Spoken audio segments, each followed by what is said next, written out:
Welcome to Chillin' 101. We hope this video helps. You begin by deciding exactly what you want from your network. Be specific because vague goals waste time.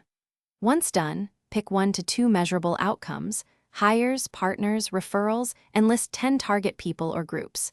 Make sure to prepare a 30 to 45-second intro and a 1-line value statement. This helps start conversations smoothly.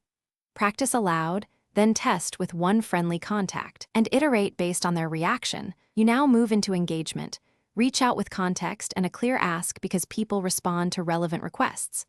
Once you get a reply, offer value up front, share a resource, an intro, or a quick insight that shows you're helpful. Make sure to book 20 to 30-minute meetings rather than vague coffee. Short, focused time is easier to commit to. After every interaction, follow up within 48 hours with notes and the next step, so momentum stays alive. You finish by turning connections into relationships. Schedule quarterly check-ins and share concise updates so people see progress and relevance. Track 1 metric per goal and review it monthly to spot gaps. If a relationship stalls, don't ghost. Instead, reframe your ask or request a warm introduction through a mutual contact. Troubleshooting tip: if responses dry up, reduce the ask to a single, low-effort favor and express appreciation. That usually restarts the flow and rebuilds goodwill. Thanks for watching. Consider subscribing if we helped you.